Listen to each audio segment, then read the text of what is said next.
अस्सलामुअलैकुम, welcome to वाइनी classroom. और आज की इस क्लास में हम लोग चैप्टर नंबर 5 फंक्शन में जो टॉपिक पढ़ने वाले हैं उसका नाम है बेनिफिट्स ऑफ यूजिंग फंक्शन, यानी कि फ़ंक्शन को इस्तेमाल करने के फ़ायदे।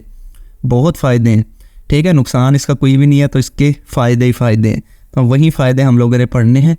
तो पहला फ़ायदा जो है फंक्शन का बेनिफिट जो है वो है रीयूज़एबिलिटी।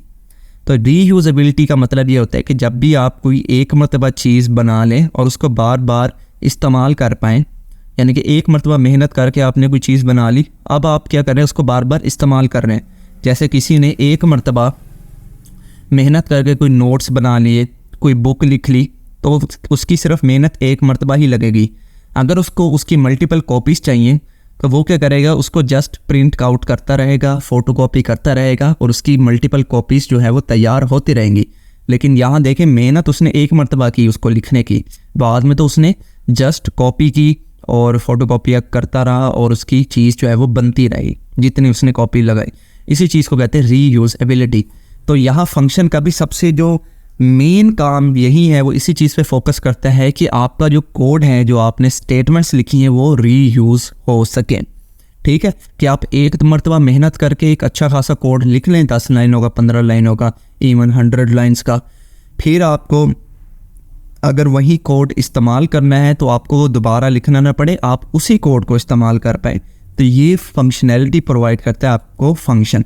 सो the code in a function is written once, कि फंक्शन के अंदर जो कोड लिखेंगे वो एक ही मरतबा लिखेंगे, बट कैन बी री यूज्ड मैनी टाइम, लेकिन हम उसको इस्तेमाल जितनी मरतबा मर्जी चाहे कर सकते हैं।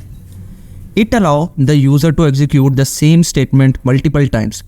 ये क्या अलाउ करते हैं कि जो भी सेम स्टेटमेंट आप लोगों ने लिखी है मल्टीपल टाइम उसको एग्जीक्यूट करें, कोई ये आपको परेशानी नहीं देगा विदाउट राइटिंग इट अगेन, बगैर उसको दूसरी दफ़ा लिखें।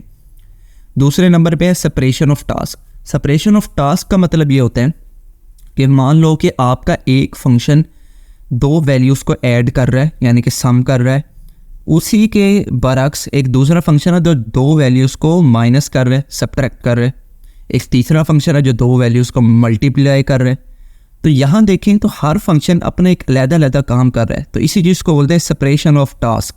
ठीक है, कि हर एक फंक्शन, हर एक इंसान, हर एक कोड, हर एक स्टेटमेंट अपना अलग अलग काम एग्जीक्यूट कर रही है। The function allow the user to separate the code of one task from the code of other task.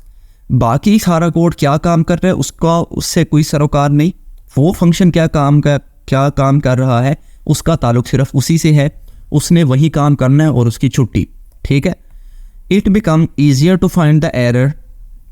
सबसे अच्छा सेपरेशन ऑफ टास्क का कि अगर आपके किसी भी फंक्शन में एरर आता है तो आपको वो एरर डिबगिंग में दिखेगा, कि मान लो कि एडिशन वाले फंक्शन में एरर आया है तो आपको पता लग जाएगा कि ये एरर एडिशन में है, तो आप वहाँ पर करेक्शन करोगे। सब्ट्रैक्शन वाले फंक्शन में एरर है तो आपको पता लग जाएगा कि सब्ट्रैक्शन में एरर है, तो आप वहाँ करेक्ट कर लोगे। इसी तरह सो ऑन, जितने भी फंक्शन होंगे जहाँ भी एरर आया होगा आपको आसानी से पता लग जाएगा कि कहाँ पर एरर आया है। And make change in small function instead of the whole big problem. ठीक है, तो आप सिर्फ उसी फंक्शन में चेंज करोगे बजाय इसके कि पूरी प्रॉब्लम को जो है वो आप ग्रो थ्रू करोगे। थर्ड नंबर पे है handling complexity of a problem. हाँ जी, यहाँ पर कंसेप्ट इस्तेमाल होता है डिवाइड एंड कॉन्कर का, जो आपको मैंने बिल्कुल इस चैप्टर के पहले लेक्चर में बताया है कि हमारे पास कम्प्लेक्स प्रॉब्लम्स होती हैं। क्या करते हैं, हम उसको छोटे पार्ट्स में डिवाइड कर देते हैं। मान लो कि आपके पास एक सवाल है जिसके अंदर आपने पहले एडिशन करनी है, फिर मल्टीप्लाई करना है, फिर सब्ट्रैक्शन करनी है, फिर डिवाइड करना है, और उस डिवाइड के बाद जो आंसर आया है अगर वो पॉइंट में है तो उसको बगैर पॉइंट में करके लिखना है। अब ये बहुत बड़ी प्रॉब्लम है, इसको सिनेरियो कंसीडर करते हैं कि ये बहुत बड़ी प्रॉब्लम है।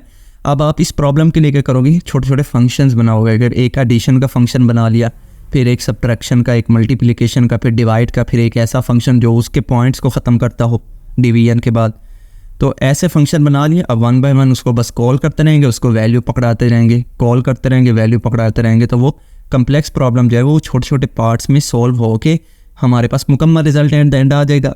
तो यही तो काम है इसका फंक्शन का।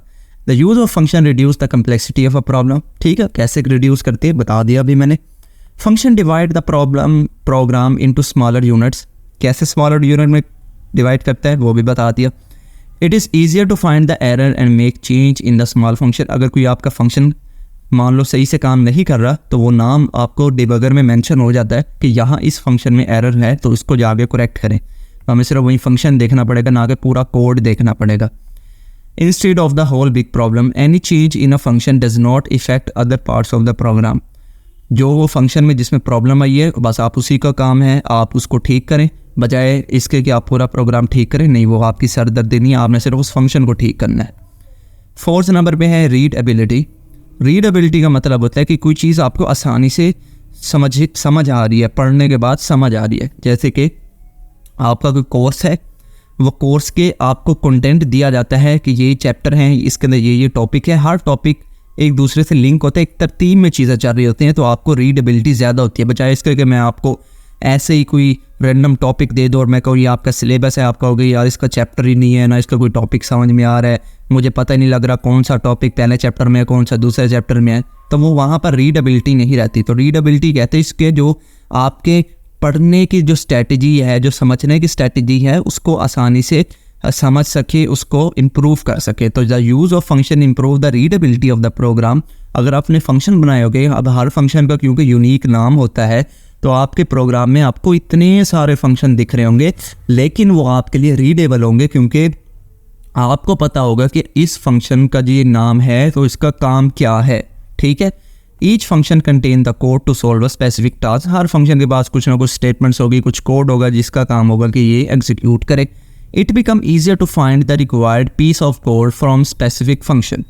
ठीक है, एक छोटा सा पीस ऑफ कोड जो है वो हर फंक्शन के अंदर होगा, जो कि जो मल्टीपल टाइम्स जितनी मरतबा आप लोग उसको चलाना चाहें चला सकते हैं। तो ये 4 बेनिफिट्स हैं जो आपकी किताब में लिखे हुए हैं। आई होप आपको ये समझ में आ गए होंगे।